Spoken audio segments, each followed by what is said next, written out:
तक सही proper lawful constitutional delimitation नहीं होगी तो ना सुप्रीम कोर्ट के वो जजमेंट्स हैं उनके हिसाब से इलेक्शन होगा और ना आर्टिकल 218(3) जो कॉन्स्टिट्यूशन का है जो कहता है कि election should be held Fairlie, freely, honestly, तो वो तमाम चीजें नहीं होंगी। क्योंकि देखें बुनियादी जो कॉन्स्टिट्यूंसी है वो जब तक सही फेयरली डीलिमिट नहीं होगी तो किसी किस्म का कोई इलेक्शन नहीं हो सकता।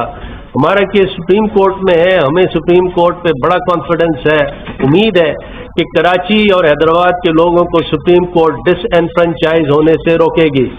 इतनी बड़ी ज्यादती वो नहीं होने देगी अर्बन सिंध के साथ, जो कि आप समझिए कराची कोई 70% रेवेन्यू जनरेट करता है पाकिस्तान का, कोई 99% जनरेट करता है रेवेन्यू सिंध का।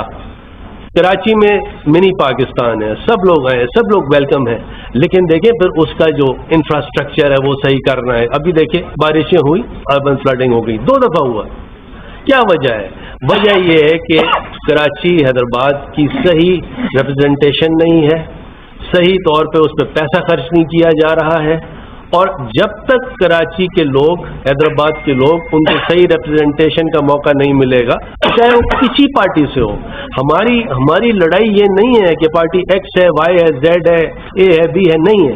हमारा जो मुद्दा है वो ये है कि कराची की डीलिमिटेशन सही हो, डिसएनफ्रेंचाइज ना हो, कराची के जो मुकामी लोग हैं जिसको चाहे फ्रीली वोट दें, हमें वोट दें, किसी और को वोट दें, let the best man win, लेकिन जब तक लेवल प्लेइंग फील्ड नहीं होगी, प्रॉपर स्ट्रक्चरल चेंज नहीं होगा कराची में, तो कराची में फेयर इलेक्शन नहीं होगा। कराची में जो मुकामी लोग हैं वो पार्टिसिपेट नहीं कर सकते, जो पार्टिसिपेटरी डेमोक्रेसी का कॉन्सेप्ट है वो फुलफिल नहीं होगा। तो मेरी इस्तदा ये है कि हर चीज़ का एक करेक्ट पर्सपेक्टिव इसको समझा जाए, और आप सबसे गुजारिश है कि आप हमारे साथ, कराची के लिए हम भाई हैं आपके, कराची आपका है, हम आपके हैं, आप भी हमारे साथ मिलके कराची और हैदराबाद में जो इतनी अनलॉफुल डीलिमिटेशन हुई है उस पे आवाज़ उठाएं। ये गवर्नमेंट ऑफ सिंध का काम नहीं है, ये इलेक्शन कमीशन का काम है।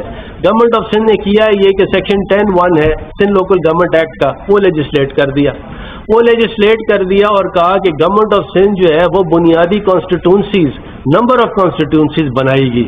This is contempt of court.